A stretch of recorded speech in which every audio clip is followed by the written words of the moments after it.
박사방의 직원들이 조주빈의 지시를 받고 성폭행 불법 촬영을 했다고 검찰에 진술한 것으로 확인됐습니다. 검찰은 박사방 일당에게 범죄단체 조직죄 적용을 검토하고 있습니다. 미성년자 성착취물을 제작하고 유포한 박사방에 돈을 입금한 40대 남성이 한강에서 추신했습니다.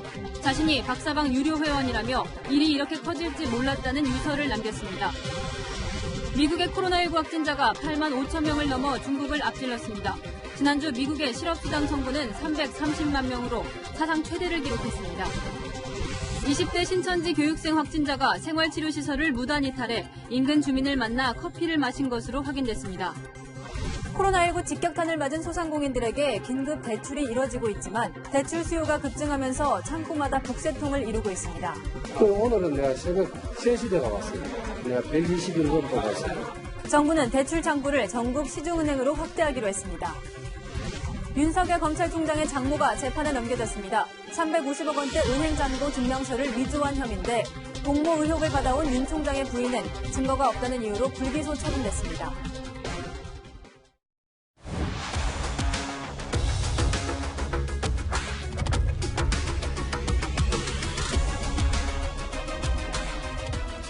수사기관이 박사방 운영자인 조주빈과 그 공범 그리고 관전자들까지 어떻게 하면 더 강력하게 처벌할 수 있을까 방법을 찾고 있습니다.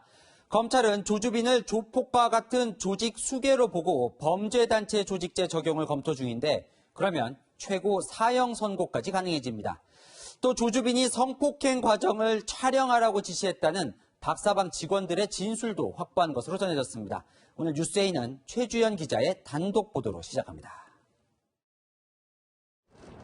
텔레그램 박사방 운영자 박사 조주빈에 대한 직접 수사 직전, 검찰은 박사방 운영에 관여한 일명 직원들부터 소환 조사했습니다.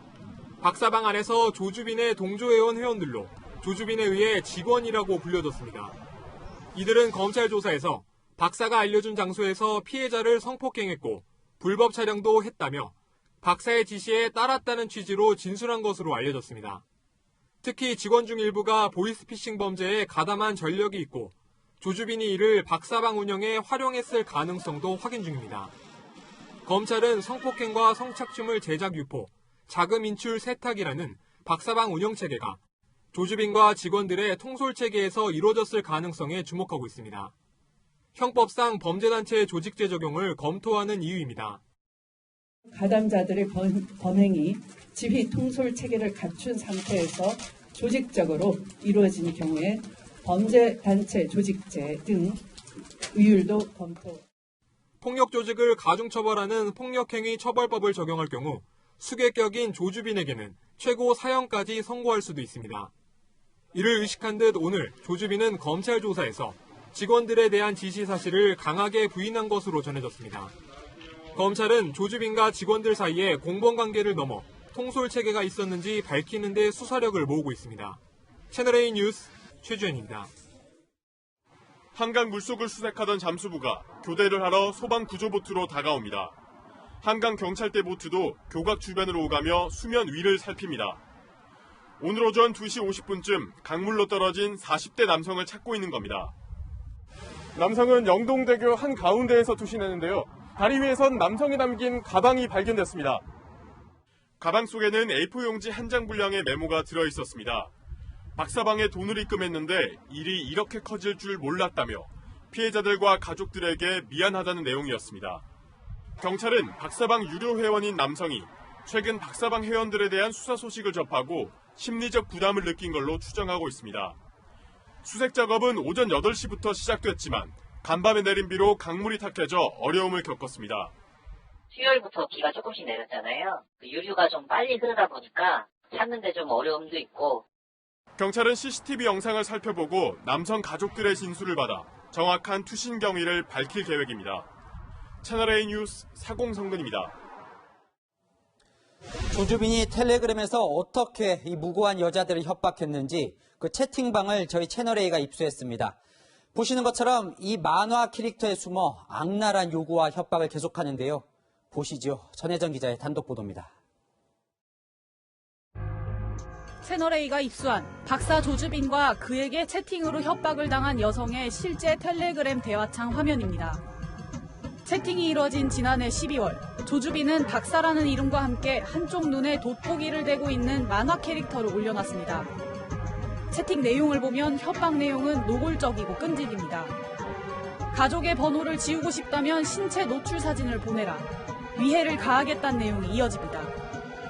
밥을 배고도 밥을 먹는 게 아니었고 그냥 좀 길 가다가 어떤 남자가 쳐다만 봐도 좀 무서워서 몸이 굳고 또 신분증과 일배 손가락 인증 등을 요구하기도 하고 음란물을 흉내내 사진을 찍으라고 지시합니다.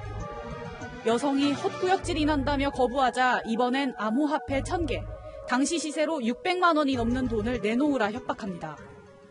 조씨를 끔찍해요. 진짜 다 봤는데 피해자 중에 아주머니들도 있으시고. 경찰의 N번방 단속이 본격화된 시기였음에도 개의치 않았던 것으로 보입니다. 박사방이 이게 뭐 돈 때문에만 운영되는 게 아니고 그걸 유지해야 되니까 그냥 계속 페달을 계속 밟아야 되는 자전거처럼 계속 올리고 해야 그 방이 활성화되고 유지가 된다고.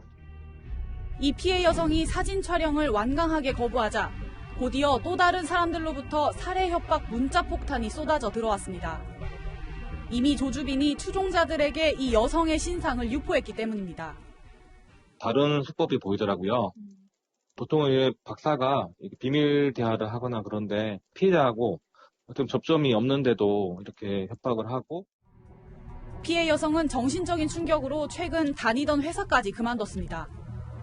막 제 사진 보내고 저 막 몇 학번이냐 그렇고 가슴 몇 컵이냐고 계속 물었고 추종자들도 꼭 잡혀서 처벌 받았으면 좋겠어요. 경찰은 조주빈과 함께 살해 협박을 한 추종자들에 대해서도 수사하고 있습니다. 채널A 뉴스 전혜정입니다. 저희가 박사방 대화록을 추가로 입수했는데 이것도 기가 막힙니다. 그 안에서 재미삼아 갖가지 게임이 벌어지는데 그 상품은 모두 성착취물 동영상 공유였습니다. 서채리 기자입니다. 한때 텔레그램 박사방 참여자였던 김모 씨. 박사방 운영자 조주빈이 성착취 영상을 경품으로 내걸고 수시로 대화방 참여자들에게 게임을 시켰다고 말합니다. 숫자 눈치 게임과 그리고 채팅 많이 치기 게임 그런 것들이 있었습니다. 달성하고 나면 박사가 피해 여성들에 대한 피해 영상을 그리고 사진을 뿌려버리기도 했습니다. 제한 시간 내에 대화방 참여자들이 조주빈이 제시한 숫자까지 겹치지 않게 입력하면 성착취 영상을 올려주거나 높은 단계 회원방에 들어갈 수 있는 링크를 주는 식이었습니다. 노예라 불린 피해 여성들을 상대로 참여자들이 투표를 해서 더 많은 사람이 선택한 여성의 성착취 영상을 공개하기까지 했습니다. 가방수로 많이 나온 부위를 공개하도록 하겠습니다. 이런 식으로 마치 놀이처럼 벌어지기도 했었습니다. 게임 참여자가 많게는 수천 명에 이르렀지만 문제를 제기하는 사람은 드물었고 있어도 조주빈이 바로 강제 퇴장시켰습니다. 박사한테 제발 부탁한다 좀 보자 이런 식으로 부탁을 정말 구걸하는 그런 글들도 많이 올라왔었습니다. 여성에 대한 조주빈의 왜곡된 시각을 고스란히 보여준다는 분석입니다. 여성을 말 그대로 돈벌이 수단으로서만 인식하고 있다는 것이고 별로 죄책감을 못 느낀다는 것을 반증해주고 있는 거죠. 피해 여성의 절규가 담긴 영상이 조주빈에게는 박사방에서의 지위를 과시하는 도구에 불과했던 겁니다. 채널A 뉴스 서채리입니다. 우리 아이들 교육에 무슨 문제가 있는 걸까요? 조주빈의 공범 가운데 16살 중학생도 있다는 소식 어제 전해드렸는데요. N번방의 창시자로 알려진 갓갓도 10대에 성착취를 시작했다는 주장이 나왔습니다. 수능 스트레스 해소 목적에서 시작했다는 겁니다. 이동재 기자입니다. 텔레그램 비밀 대화방인 N번방에 잠입해 실체를 파악하기 시작한 불꽃 소속 대학생 2명. 이들은 고단방 운영자인 와치맨이 N번방 최초 운영자인 갓갓에 대해 언급한 화면을 봤다고 주장했습니다. 갓갓이 고3 수험 스트레스 때문에 성착취를 했다는 내용이라고 증언했습니다. 당시 10대 후반이었던 갓갓이 피해 여성들의 성착취 영상을 공급했다는 겁니다. N번방 안에 있는 디짓 미성년자를 성착취한 영상들을 자신이 제작을 해서 공급을 했다고 보시면 되고요. N번방 참가자들이 피해자 부모의 연락처까지 직접 공개하는 것을 목격했고 아동 청소년물에 집착하는 수백 명이 있었다고 말합니다. 같이 활동했던 그 아동 청소년물에 집착했던 가해자들도 몇백 명이 되거든요. 조주빈이 검거된 뒤에도 여전히 뻔뻔한 모습을 보이는 글이 이어졌습니다. 텔레그램 다 들쑤셔지고 있지 않느냐, 조주빈 죽어, 이런 식의 대화도 봤거든요. 이런 식의 채팅도. 불법 동영상이 거래되는 또 다른 비밀방에 잠입해 있는 동안 과거 안면이 있는 지인이 입장한 것을 알게 돼 충격을 받았다고 말합니다. 같은 번호를 쓰면은 그 대화방에 사람들 목록을 돌 때 맨 위쪽에 뜨거든요. 심지어 그 지인은 같이 봉사도 갔던 사람이었는데. 채널A 뉴스 이동재입니다. 코로나19 소식으로 넘어가겠습니다. 미국 확진자가 하루 만에 2만 명 늘어서 8만 5천 명이 됐습니다. 이제 중국을 넘어 세계에서 확진자가 가장 많습니다. 그래서인지 중국에서 일어났던 것과 비슷한 엽기적인 사건까지 일어나고 있습니다. 김민지 기자입니다. 한 20대 남성이 마트에 진열된 상품에 침을 바릅니다. 미 연방수사국 FBI는 이 남성이 코로나19를 퍼뜨리려 했다며 테러 혐의를 적용해 기소했습니다. 또 다른 여성은 마트 안을 돌며 일부러 기침해 4천만 원 넘는 물건을 모두 버려야 했습니다. 마트에 들어가는 순서를 기다리기 싫다며 손님이 점원을 폭행하는 경우도 있습니다. Pushed through the front door and we were trying to hold him back. He hit her in the head, he hit me in the head, and he pulled my hair. 미국의 코로나19 확진자 숫자는 하루 사이 2만 명 가까이 늘면서 첫 환자가 발생한 지 2달 만에 중국을 넘었습니다. 최근 진단 장비가 대량 공급되면서 의심 환자가 대거 확진자로 분류된 것으로 보입니다. 뉴욕주의 확진자는 3만 7천여 명으로 미국 전체의 절반 가까이 차지합니다. I think it's a tribute to testing. Number one, you don't know what the numbers are in China. 사망자도 하루 사이 200명 넘게 급증한 가운데 오는 6월까지 8만 1,000명이 숨질 수 있다는 연구 결과도 나왔습니다. 의료 대란을 우려하는 목소리도 커지고 있습니다. We have approved the technology that allows one ventilator to serve two patients. 뉴욕주는 의료 인력 확보를 위해 의대생을 조기에 졸업시켜 현장에 투입하기로 했습니다. 채널A 뉴스 김민지입니다. 미국의 경제 감염 문제도 심각합니다. 코로나19 때문에 해고당한 사람이 얼마나 많으면 지난주 330만 명이 실업수당을 청구했습니다. 절절한 시민들의 목소리를 김정한 특파원이 들어봤습니다. 코로나19 여파로 최근 직장이 문을 닫으면서 실업자가 된 코너 씨. 모아놓은 돈이 바닥을 보이는 가운데 4인 가족 기준으로 약 410만 원을 지원하는 부양책도 큰 도움이 되지 못한다고 하소연합니다. If you have any sympathy for people like me, please, for the love of God, at least a 90-day rent freeze, at least minimum, just to let us get back on our feet. 어쩔 수 없이 170여 명 종업원 전원을 해고한 사업가도 얼마나 견딜 수 있을지 막막합니다. Well, that's the question. That's the million-dollar question, and we really can't sustain it very long. 주말을 앞둔 밤이면 발 디딜 틈 없던 워싱턴의 이 유명 듀퐁 거리도 이제 적막감을 넘어 음산함마저 듭니다. 코로나19 여파로 인한 실업 대란은 이제 미 전역에서 현실화되고 있습니다. 실제 미국의 3월 셋째 주 실업급여 청구는 약 330만 건으로 역대 최고치를 기록했습니다. 그 전주보다 12배 가까이 늘어난 수치입니다. 대량 해고 실태를 반영하는 실업수당 청구 폭증은 뉴욕주 등이 자택 대피령을 내리면서 사업장 대부분이 문을 닫았기 때문으로 풀이됩니다. 최저 실업률을 자신의 성과로 강조해온 트럼프 대통령도 당혹스러운 처지가 됐습니다. So when I heard the number, I heard it could be 6 million, could be 7 million. It's 3.3 or 3.2.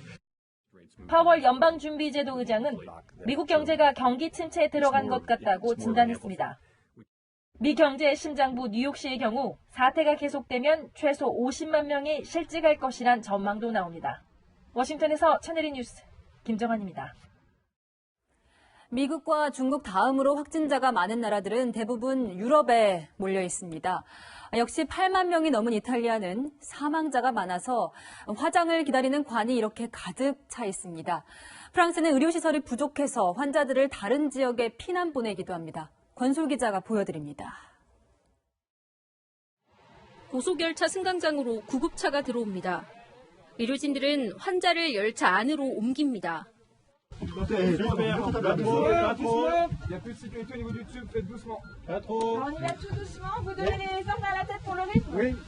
확진자가 3만 명에 육박한 가운데 프랑스 동부 지역의 의료진이 부족해지자 다른 지역 병원으로 환자를 보내는 겁니다. 이탈리아는 확진자가 8만 명을 넘고 사망자가 8천 명을 넘어서면서 영안실 부족 사태가 벌어지고 있습니다. Il numero dei contagiati è aumentato un po' troppo rispetto alla linea. 밀라노시는 화장장이 포화 상태라며 다른 지역 주민의 시신 화장을 중단하겠다고 밝혔습니다. 이탈리아 성당 곳곳이 관으로 가득한 가운데 주세페 콘테 총리와 상원 의원들은 기립박수로 사망자 등을 추모했습니다. 확진자가 5만 7천 명이 넘은 스페인은 국가 비상사태를 다음 달 12일까지 연장했습니다. 또 병상수가 부족하자 마드리드에 이어 바르셀로나에 대규모 야전병원을 짓고 있습니다.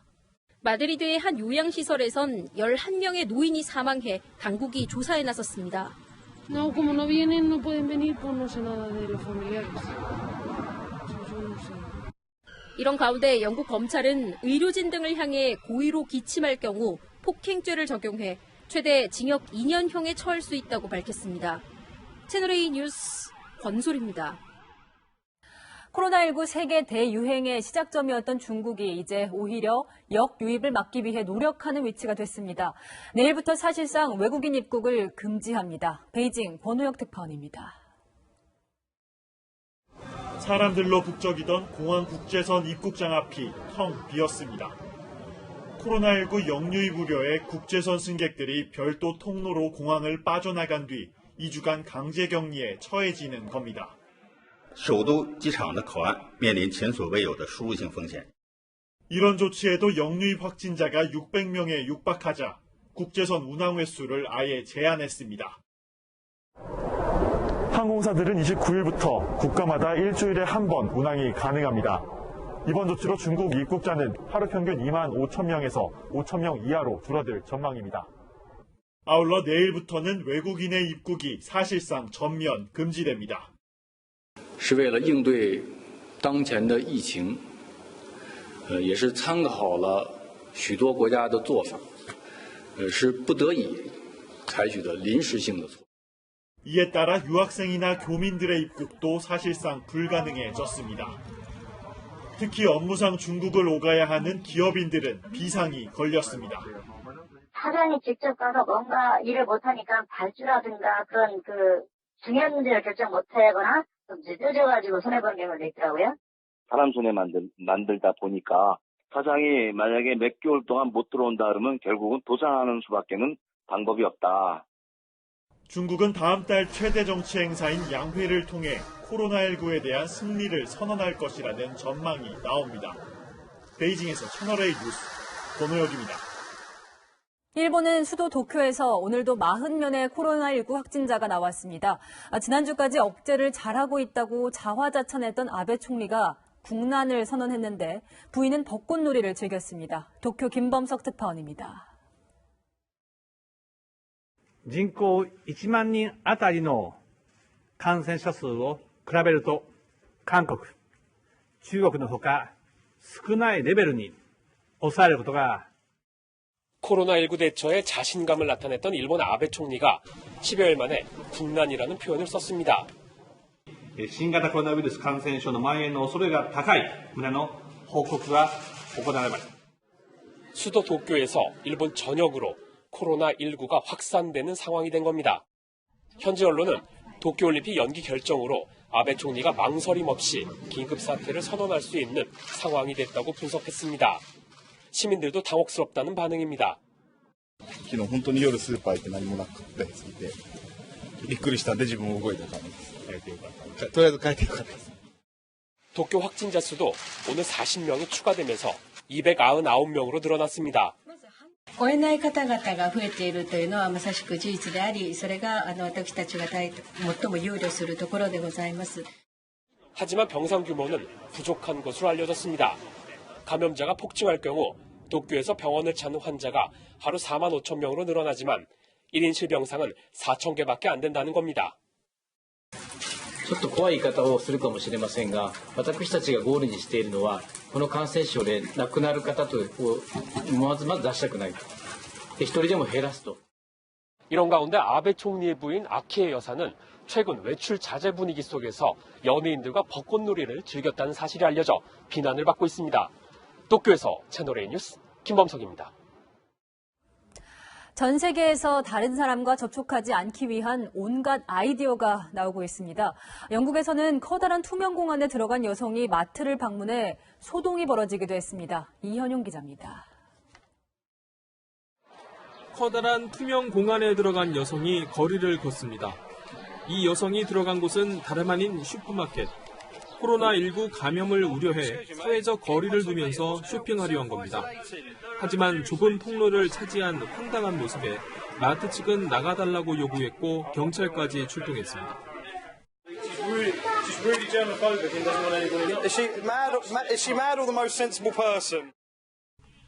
인도에서는 흰색 동그라미가 등장했습니다. 약국과 상점 앞에 일렬로 줄을 서는 대신 동그라미를 그려놓고 그 안에서 거리두기를 하고 있는 겁니다.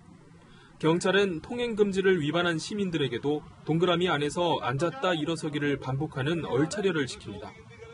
사회적 거리두기는 미국의 생일 풍경마저 바꿔놨습니다. 사람들이 집에 모여 파티를 하는 대신 차량 안에 탄 채로 드라이브 스루 방식으로 축하해 주는 겁니다. I was just hoping that friends and family could swing by just to wish her a happy birthday and just know that she's loved out there and cared about. 태국에선 기차나 전철에 앉지 말라는 표시도 등장했습니다. 아울러 수도 방콕의 쇼핑몰에선 1m 이상 간격을 둔 의자들이 배치됐습니다. 코로나19가 불러온 사회적 거리두기가 지구촌의 일상을 바꾸고 있습니다. 채널A 뉴스 이현용입니다. 한동안 주춤했던 대구에서 무더기 집단 감염이 발생했습니다.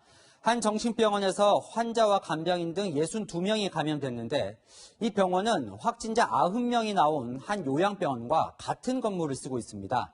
이 건물에서만 150명 넘게 감염된 겁니다. 배우미 기자입니다. 방역 차량이 건물 출입구에 소독약을 뿌립니다. 이 건물에 있는 정신병원에서 62명이 코로나19에 집단 감염됐기 때문입니다. 이 정신병원 바로 밑에 층은 앞서 90명의 확진자가 나온 대실 요양병원입니다. 정신병원인 제2미주병원이 8층에서 12층을, 대실 요양병원이 3층에서 7층을 사용했습니다. 요양병원이 전국이 대가를 받게 되는 것 같은데 여기는 왜 없어요? 우리는 너무 전화도 못 두 병원은 1층 현관입구와 엘리베이터를 함께 써 환자와 직원 간의 접촉이 많았던 것으로 파악됐습니다. 정신병원 입원 환자와 종사자는 모두 358명. 정신병원 종사자 72명은 음성 판정을 받았지만 나중에 검사를 받은 환자들이 집단 감염된 겁니다. 요양병원에 이어 정신병원에서도 확진자가 무더기로 나오면서 이 건물 이용자 전체에 대한 코로나19 검사가 진행 중입니다. 뒤늦게 건물 이용자에 대한 검사가 이루어지면서 감염자가 추가로 나올 수 있다는 우려도 커지고 있습니다. 채널A 뉴스 배윤입니다. 충북 보은의 한 주민 부부가 외지인 여성에게 커피를 대접했습니다. 그런데 이 여성 생활치료센터에 격리 중인 코로나 확진자였습니다. 신천지 교육생인 이 환자의 무단 이탈로 친절을 베푼 이 부부는 검사를 받고 자가격리됐습니다. 김태영 기자입니다. 의료진 2명이 한 여성과 거리를 두고 걸어갑니다. 생활치료센터를 무단 이탈한 20대 여성을 다시 센터로 데려가는 겁니다. 이 여성이 대구에서 확진 판정을 받은 건 지난 8일. 이후 보은군의 생활치료센터인 사회복무연수원으로 옮겨져 지난 13일부터 격리 치료를 받던 중 어제 오후 2시 30분에 센터를 나와 15분가량 주변을 돌아다녔습니다.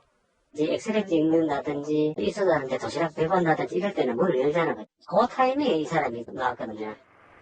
출입관리자들은 이 여성을 의료진으로 오인해 제지하지도 않았습니다. 여성은 마스크도 쓰지 않은 채 인근 펜션의 주인 부부를 만나 차까지 나눠 마셨습니다. 한 모금 조금 마셨을 거예요. 우리 집사람한테 주더라고요. 입만 조금 댔다가 주니까 한 번을 또 마셨어요. 외지인에게 친절하게 차까지 내준 펜션 부부는 자가격리됐고 진단 검사 결과를 기다리고 있습니다. 격리시설을 무단 이탈한 여성은 신천지 교육생으로 파악됐습니다. 신천지 교육생으로 저희들이 확인하고 있습니다. 다른 돌발 행동에 대비해서 저희들 오늘 대구 지역 관내 병원으로 입원 조치할 계획이란 말씀을. 여성은 답답해서 격리시설을 나왔다고 말한 것으로 알려졌습니다. 대구시는 감염병 예방법 위반으로 이 여성을 고발하기로 했습니다. 채널A 뉴스 김태형입니다. 이번엔 제주도를 뒤집어 놓은 유학생 소식입니다. 이 유학생 모녀는 제주 여행을 다녀온 직후에 확진 판정을 받았는데요. 자가 격리 기간에 증상이 있었는데도 여행을 강행한 것을 알게 된 제주도는 형사 고발도 검토 중입니다. 김철웅 기자입니다. 코로나19 해외 유입 사례가 늘자 정부는 입국자들에게 2주간의 자가 격리를 권고했습니다. 하지만 15일 입국한 미국 유학생은 거주지인 서울 강남 일대를 돌아다녔습니다. 30분 정도 계셔가지고 나가실 때까지는 그래도 마스크 착용을 하고 계셨거든요. 지난 20일부터는 4박 5일간 어머니와 제주도로 여행을 다녀왔습니다. 공항으로 가는 지하철에서도 마스크를 썼지만 제주도 여행에서는 자주 벗었습니다. 마트와 카페는 물론 유명 호텔 수영장에서도 마스크를 착용하지 않았습니다. 제주 도민들이 안 그래도 힘든데 더 힘들어지고 있거든요. 너무 어이가 없고 화가 난다고 생각합니다. 역학조사 결과 인후통과 근육통이 나타난 건 여행 첫날인 지난 20일. 증상 발현 하루 전부터 동선을 공개한다는 방침에 따라 이 모녀의 동선은 지난 19일부터 공개됐습니다.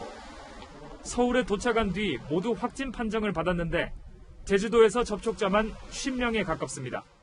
그 시간대 비슷한데 오신 분들 전화 많이 오세요. 자가격리 기간에 정부에서 권고를 했는데도 여행을 다닌 거, 이건 본인들이 잘못한 거예요. 제주도는 1억 원대 손해배상 소송은 물론 형사고발하는 방안도 검토 중입니다. 하지만 강남구청의 설명은 다릅니다. 유학생은 보건당국이 지정한 자가격리 대상자가 아니고 코로나19 의심 증상인 미각과 후각의 이상 증세가 나타난 것도 여행 마지막 날인 24일이란 겁니다. 손배소 방침이 알려지면서 모녀가 정신적 패닉 상태에 빠졌다고도 밝혔습니다. 하지만 제주도의 소송 방침이 확고해 논란은 계속될 전망입니다. 채널A 뉴스 김철웅입니다. 한국은 한국인데 우리와 다른 풍경이 펼쳐지는 곳이 있습니다. 주한미군 평택기지인데요. 미국 본토처럼 기지 내 마트에서 사재기가 벌어졌습니다. 이민찬 기자입니다. 쇼핑 카트를 끌고 길게 줄을 선 장병과 가족들 앞에서 기지 사령관이 단단히 주의를 줍니다. 다른 사람과 6피트 간격을 유지하고 꼭 필요한 물건만 사라고 외칩니다. Get a little bit of food, get whatever hygiene product you need to sustain yourself. But we don't want anybody shopping. You should just be coming in and buying. 코로나 확산 이후 주한미군은 외부 감염을 막기 위해 한국인 밀집 지역 방문을 제한했고 생필품도 기지에서만 구매토록 했습니다. 그런데 코로나 위험이 높아지자 기지 출입 차단을 우려한 사재기 움직임이 나타나면서 지휘관들이 단속에 나선 겁니다.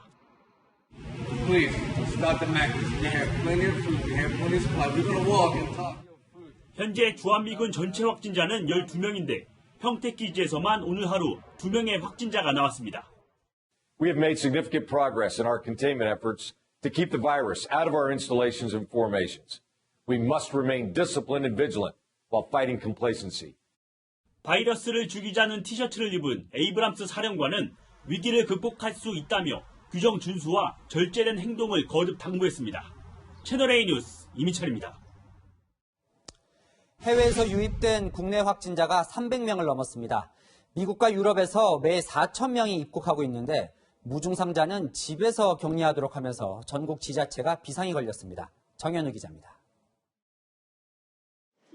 유럽에서 온 수원 시민들이 승합차에 오릅니다. 증상이 없지만 진단검사를 받기 위해 임시생활시설로 이동하는 겁니다. 보건당국은 증상이 없는 입국자를 2주간 자가격리하는 데 그치고 있습니다. 하지만 뒤늦게 확진 판정을 받는 사례가 잇따르자 수원시가 무증상자도 전원 검사하기로 한 겁니다. 무증상이었거나 국내 생활 중에 증상이 나타나 진단 검사 결과 양성이 계속 판정되고 있는 상황이 발생하고 있는 만큼 검사 결과가 나올 때까지 수원 선관위 연수원에 머무는데 어제와 오늘 50명의 시민이 검사를 받았습니다. 무증상자끼리 이렇게 모여서 같이 이렇게 하니까 서로 좀 그래도 좀 부담도 좀 덜하고 공항에서 바로 검사하면 또 약간 다른 환자들끼리 또 접촉해가지고 또 위험이 또 있으니까. 해외 유학생의 확진 사례가 이어진 서울 서초구와 강남구도 지난 13일 이후 입국한 모든 국민에게 무료 검사를 해주고 있습니다. 어제 하루 미국과 유럽발 입국자만 4,000명에 이르는 상황에서 정부도 추가 대책을 내놨습니다. 30일 0시부터 한국행 항공기에 탑승하는 모든 승객을 대상으로 발열 여부를 확인하기로 한 겁니다. 체온이 37.5도가 넘으면 탑승이 금지되고 항공료는 환불됩니다. 해외 입국자는 승용차를 이용한 기간을 적극 권장하고 전용 버스와 열차를 이용할 수 있도록 가능한 한 내일부터 지원할 계획입니다. 하지만 발열 검사만으로는 무증상자나 해열제를 복용한 환자를 걸러낼 수 없다는 지적이 나옵니다. 채널A 뉴스 정현우입니다. 우리 경제도 코로나 보릿고개라는 말이 나올 정도입니다. 정부가 소상공인 대출을 더 빠르고 쉽게 하겠다고 하지만 여전히 쉽지가 않아서 새벽 3시부터 줄을 섭니다. 홍진우 기자가 현장 취재했습니다. 긴급 경영자금 대출이 시작된 지 사흘째. 하루 400명으로 제한된 대출 상담 번호표는 센터 문을 열기 5시간 전인 새벽 4시에 동이 났습니다. 그래도 혹시나 하는 마음에 소상공인들의 발길이 이어집니다. 여러분들 안 받아서 서류를 다 준비해가 왔고. 그럼 그래도 번호표 없으시면 오늘 처리가 안 되세요? 이틀간 헛걸음을 했던 신발가게 사장님은 새벽 3시부터 줄을 섰습니다. 어제는 내가 또 아침 10시 되고 왔다니까 또 번호표 없다 하더라고요. 그 오늘은 내가 새벽 3시 되가 왔어요. 내가 121번 또 왔어요. 소상공인 직접 대출은 신용 등급이 4등급 이하라도 보증 없이 1,000만 원, 대구 지역은 1,500만 원까지 빌려주는 겁니다. 금리가 연 1.5%로 낮다 보니 급전이 필요한 영세 소상공인들의 발길이 이어지고 있습니다. 상담조차 못 받은 소상공인들의 속은 까맣게 타들어갑니다. 장사가 전혀 안 되고요. 하루에 사가 2만짜리 두개 팔고 종일 있다가 들어간다. 중고차 수출업을 하고 있는데 완전 바닥으로 내려쳐가지고 지금 완전 사업을 못 접을까 뭐 이런 생각까지 하고 있거든요. 급증하는 대출 수요로 병목 현상이 심각해지자 정부는 소상공인의 출생연도 끝자리에 따라 대출 신청을 하는 홀짝제를 도입하기로 했습니다. 또 다음 달 1일부터 전국 시중은행으로 대출 창구를 확대하기로 했습니다. 채널A 뉴스 홍진우입니다. 코로나 보릿고개를 겪고 있는 상인들을 시장에서 만나봤습니다. 원래 같으면 개학 시즌이라 대목을 맞았을 문구, 완구 상인들은 하루에 겨우 10,000원 정도 파는 날도 있습니다. 안건우 기자가 다녀왔습니다. 창신동 문구, 완구 종합시장입니다. 예년 같으면 여기가 입학 시즌을 준비하는 사람들로 붐볐을 텐데요. 보시는 것처럼 지금 이렇게 텅 비어 있습니다.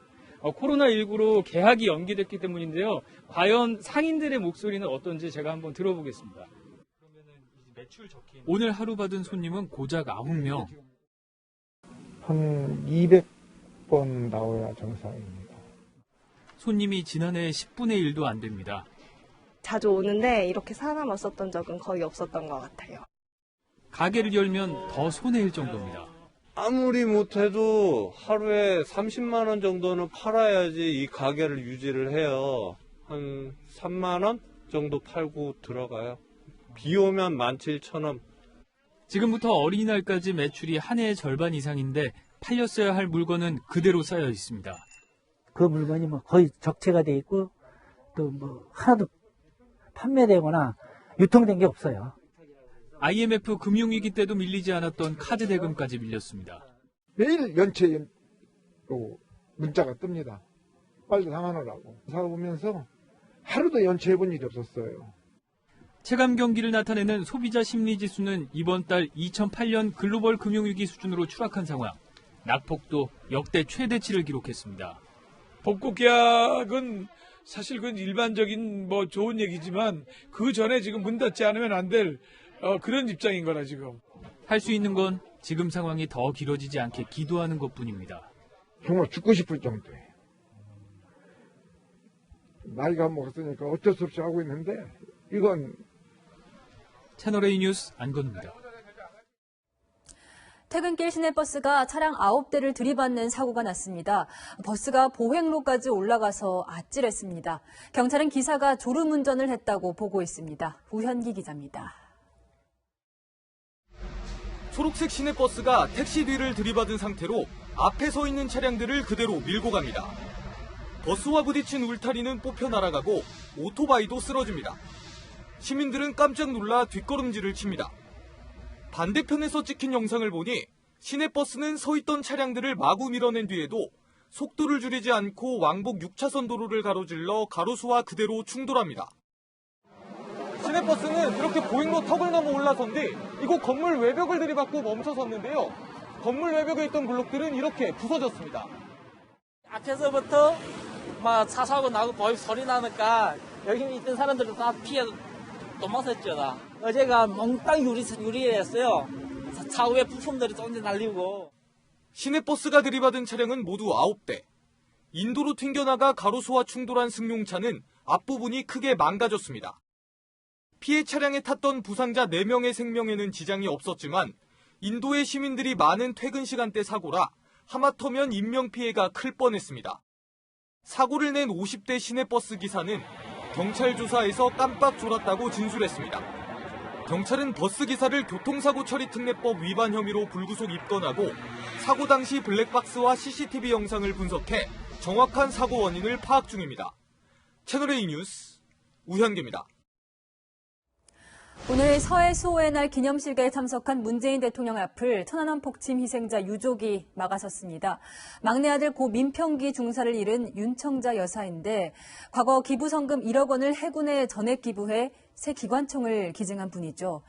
천안함은 누구 소행이냐는 윤 여사의 질문에 문 대통령이 취임 후 처음으로 북한을 언급했습니다. 유주은 기자입니다. 문재인 대통령이 분양을 하려고 몸을 숙이려는 순간 천안함 폭침으로 희생된 고 민평기 상사의 어머니가 대통령을 막아섰습니다. 이게 무슨 소행인가, 누구 소행인가 좀 말씀 좀 해주세요. 그런 소행이라고 진실로 해본 일이 없어요. 그래서 이 정도에서 한점 치워주세요. 갑작스러운 질문에 문 대통령은 북한의 소행이라고 답했습니다.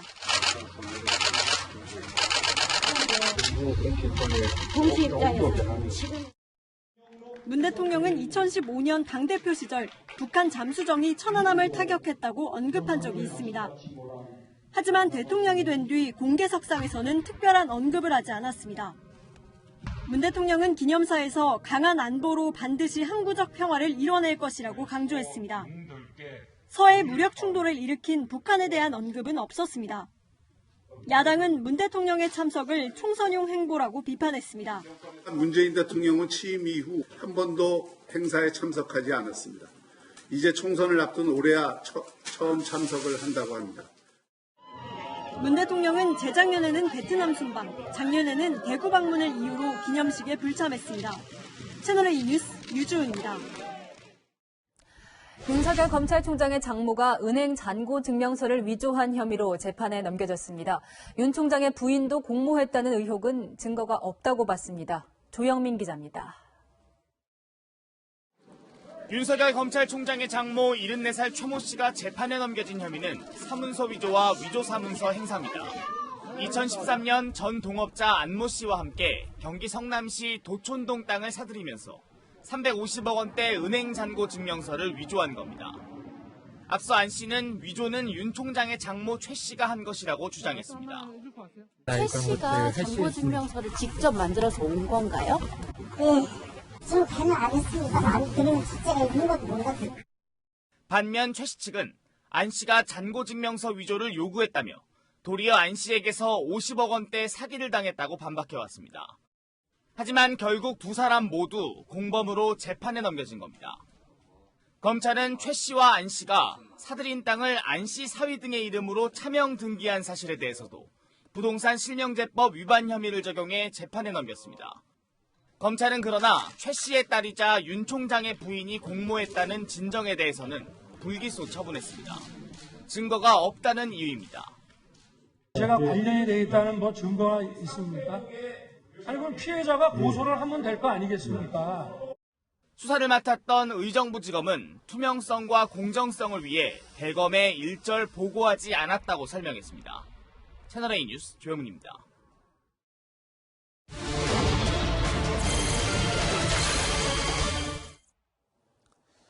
총선 후보 등록이 조금 전인 오후 6시에 마감됐습니다. 15번째 출마한 후보도 있고 허경영 대표의 국가혁명배당금당은 3번째로 많은 190개 지역구에 후보를 냈습니다. 자, 중앙선거관리위원회에 나가 있는 취재기자 연결해봅니다. 자, 강재희 기자, 총선 경쟁률부터 알아볼까요? 네, 선관위가 오후 7시를 기준으로 집계했는데요. 21대 총선 지역구 경쟁률은 4.2대 1로 20대 총선 경쟁률 3.73대 1보다 높아졌습니다. 현재까지 집계 상황을 보면 남성이 81%, 여성이 19%입니다. 나이대별로는 50대 후보가 49%로 가장 많고 60대 26%, 40대 17% 순입니다. 20대 총선에 비해 20, 30대 후보 비율은 줄었습니다. 남자 후보들의 경우 군 미필자가 16%에 달하는데요. 탈북자인 미래통합당 태영호 후보는 병적 기록이 아예 없습니다. 2001년 국내 첫 양심적 병역 거부를 선언한 오태양 후보는 군 미필자로 분류됐습니다. 최다 전과 기록 보유자는 시범의 김동우 민중당 후보로 집시법 위반이 대부분입니다. 등록 후보 중에 최다 출마자는 15번째 도전한 무소속 서중현 후보입니다. 안상수 미래통합당 의원과 김두관 더불어민주당 의원, 정동영 민생당 의원도 10번째 출마를 기록했습니다. 더불어민주당과 미래통합당에 이어 3번째로 많은 후보를 낸 정당은 190개 지역구에 후보를 낸 허경영 대표의 국가혁명배당금당입니다. 살인과 존속폭행, 준강제추행 등의 전과가 있는 후보도 있었습니다. 준연동형 비례대표제가 도입되면서 비례정당과 비례후보가 크게 늘어난 것도 특징입니다. 2016년 총선에서 비례후보 등록자는 158명이었지만 이번에는 200여 명이 훌쩍 넘었습니다. 비례정당의 증가로 정당 투표용지 길이도 역대 최장을 기록할 전망입니다. 정당 수가 25개가 넘어가면 수개표를 해야 합니다. 지금까지 중앙선관위에서 채널A 뉴스 강지혜입니다. 보신 것처럼 선관위는 오늘 비례대표 정당 기호도 확정했습니다. 미래한국당과 더불어시민당이 2번째와 3번째 자리를 차지하게 됐는데요. 이 자리를 갖기 위해 두 정당은 등록 마지막 날까지 아주 부끄러운 꼼수 작전을 계속했습니다. 강병규 기자입니다. 기호 1번과 2번을 부여받은 더불어민주당과 미래통합당이 비례 후보를 내지 않아 정당 투표용지에서는 기호 3번 민생당이 맨 윗줄을 차지했습니다. 두 당의 비례정당은 득표에 유리한 위치를 차지하기 위해 막판까지 꼼수를 부렸습니다. 미래한국당은 미래통합당 지역구 투표용지 위치와 같은 위에서 2번째를 차지하기 위해 통합당 의원 7명을 영입해 17석을 만들었습니다. 의석수가 많은 순으로 위쪽에 정당 이름이 인쇄되는 만큼 민생당 20석보다 적되 더불어시민당보다는 많은 절묘한 의석수를 확보한 겁니다. 두 번째 칸을 차지한 미래한국당은 다음 주에 또 꼼수를 구상 중입니다. 20석 이상이면 교섭단체가 되고 교섭단체가 되면 55억 원의 선거 보조금을 챙길 수 있어 추가 영입을 시도합니다. 더불어시민당은 정의당보다는 위에 위치하는 전략을 택했습니다. 윤일규 의원을 시민당으로 보내 8석을 확보, 6석의 정의당보다 한 칸 위에 자리 잡는 데 성공했습니다. 거대 양당이 정치를 희화화시킨다는 비판이 나옵니다. 국민의 정서, 국민의 눈높이 또는 도덕성이라고 하는 차원에서 이런 일을 했다는 것 자체는 칭찬받을 일이 전혀 아니다. 꼼수에 꼼수가 거듭되며 선거법 개정 취지가 무색해졌습니다. 채널A 뉴스 강병규입니다. 네, 여랑야랑 시작합니다.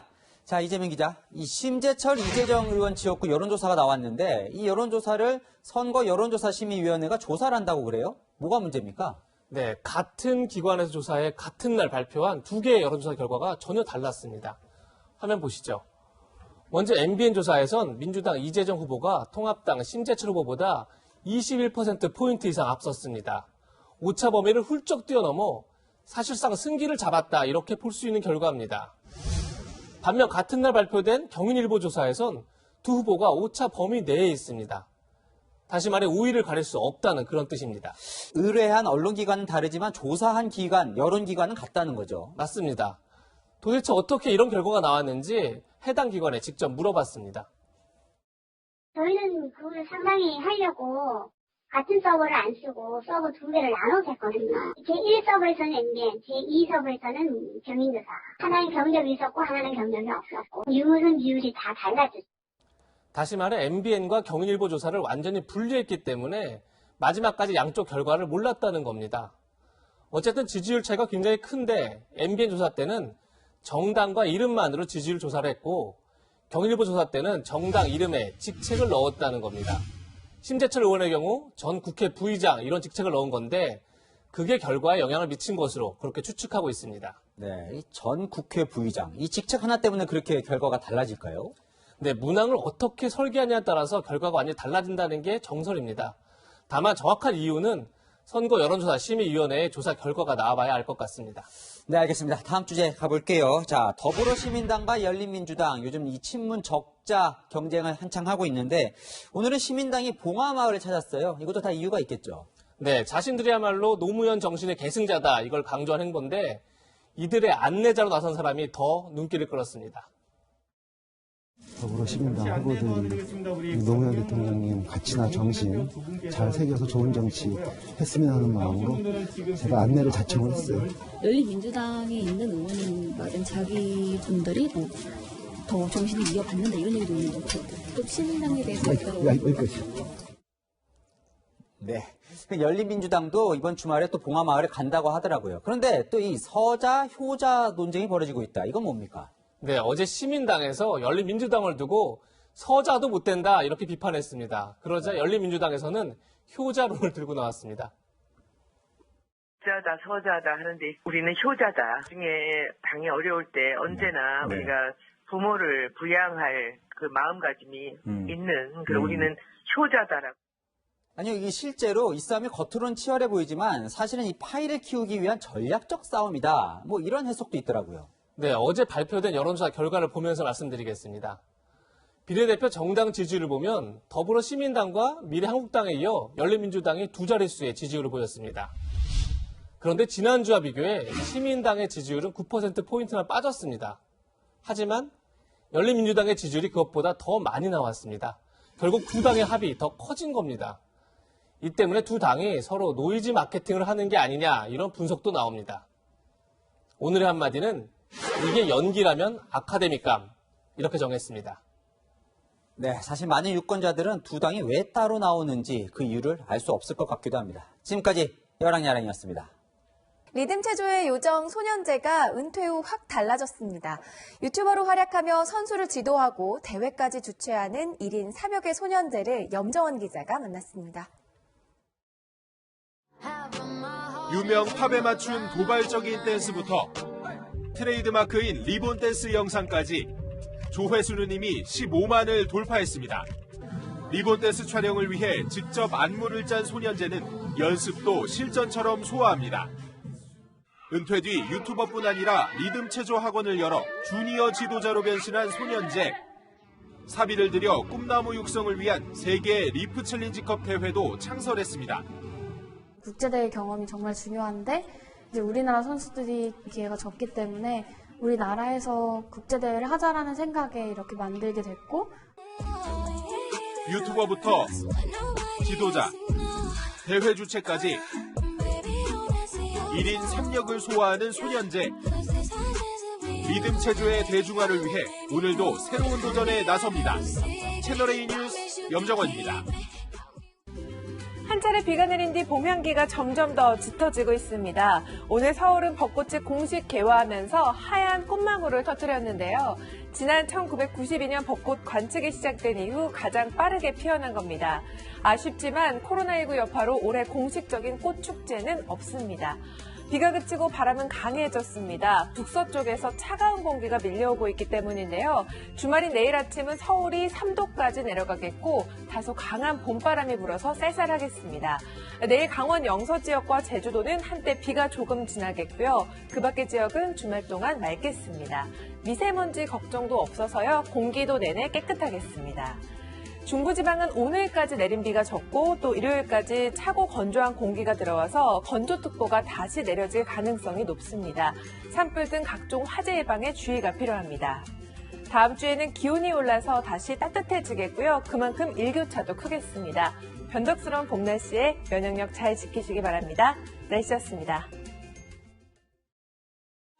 교육부가 온라인 개학을 위한 업무 협약을 맺는다며 관계자들과 화상회의를 했습니다. 현재 요금은 로고 9시 되네요. 각각 지금 학부모의 자유를 들고 올 것입니다. 그런데 이렇게 화면이 여러 차례 끊겨서 중계가 원활하지 못해서 사과하는 일까지 벌어졌습니다. 2주 남은 개학, 아이들 교육은 제대로 될지 걱정이 되는 장면입니다. 온라인 개학에 대한 부모들의 걱정들, 이렇게 많습니다. 특히 인터넷 설치나 노트북 살 형편이 안 되는 저소득 가정들이 문제입니다. 학교 교육에만 의존하는 이들의 학습 공백이 더 시급한데요. 시작 후에 우왕좌왕할 것 같은 이 슬픈 예감이 틀리지 않도록 빈틈없이 준비해야겠습니다. 내일도 뉴스에입니다.